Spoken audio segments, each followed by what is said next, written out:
दोस्तों, अगर आपने अभी तक मेरा चैनल सब्सक्राइब नहीं किया है तो सब्सक्राइब कर लें और बेल आइकन बटन ज़रूर प्रेस करें ताकि आने वाली वीडियो आप तक पहुंच सके। कुमाहर की कहानी। एक समय की बात है। एक गांव में युधिष्ठिर नामक कुमाहर रहा करता था। एक दिन वह अपने घर पर एक टूटे हुए घड़े से टकरा कर गिर पड़ा। घड़े के कुछ टुकड़े जमीन पर बिखरे हुए थे। एक नुकीला टुकड़ा कुमाहर के माथे में गहरे तक घुस गया। उस स्थान पर गहरा घाव हो गया। उस घाव को भरने में कई महीनों का समय लगा। जब घाव भरा तो कुमाहर के माथे पर निशान छोड़ गया। कुछ दिनों बाद कुमाहर के गांव में अकाल पड़ गया। आने के लाले देख कुमाहर गांव छोड़ दूसरे राज्य चला गया। वहां जाकर वह राजा की सेना में भर्ती हो गया। एक दिन राजा की दृष्टि कुमाहर पर पड़ी। उसके माथे पर चोट का बड़ा निशान देख राजा ने सोचा कि अवश्य कि यह कोई शूरवीर वीर है। किसी युद्ध के दौरान शत्रु के प्रहार से माथे पर यह चोट लगी है। राजा ने कुमाहर को अपनी सेना में एक उच्च पद प्रदान कर दिया।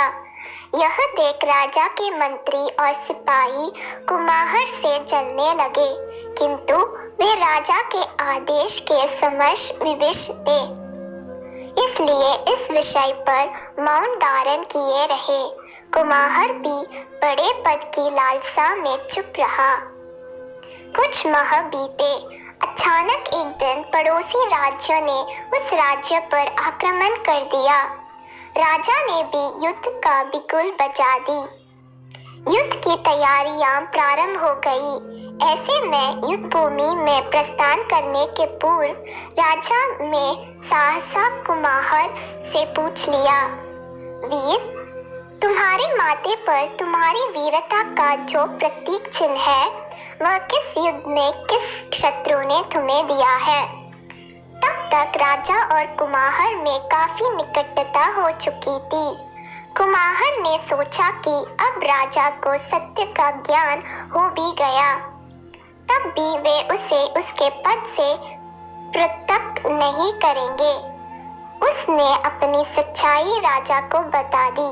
महाराज, यह घाव युद्ध में किसी हथियार के प्रहार से नहीं लगा है। मैंने तो एक कुमाहर हूँ। एक दिन मदिरापन कर जब मैं घर आया तो टूटे हुए घड़े से टकराकर गिर पड़ा। उसी घड़े के एक नुकीले टुकड़े से हुआ घाव का निशान मेरे माथे पर है। यह सुनना ताकि राजा आग बबूला हो गया। उसने कुमाहर को उसके पद से हटाते हुए राज्य से भी निकल जाने का आदेश दे दिया। कुमाहर याचना करता रहा कि वह पूरे पराक्रम से युद्ध लड़ेगा और अपने प्राण तक न्यौछावर कर देगा, किंतु राजा ने उसकी एक ना सुनी। राजा बोला, भले ही तुम कितने की पराक्रमी हो, किंतु जन्मे तो कुमाहर कार कुल में हो, ना ही कि क्षत्रियों के। जिस तरह शेर के मध्य रहा कर गिरदड़ शेर नहीं बन सकता और हाथी से युद्ध नहीं कर सकता, उसी तरह क्षत्रिय कुल के साथ रहने बल से तुम शूरवीर नहीं बन जाते। इसलिए शांति से यह स्थान त्याग कर अपने कुल के लोगों के पास चले जाओ, अन्यथा मारे जाओगे। कुमाहर अपना समूह लेकर वहां से चला गया। सीख, अपने प्रयोजन से या केवल दम से सत्य बोलने वाला व्यक्ति नष्ट हो जाता है।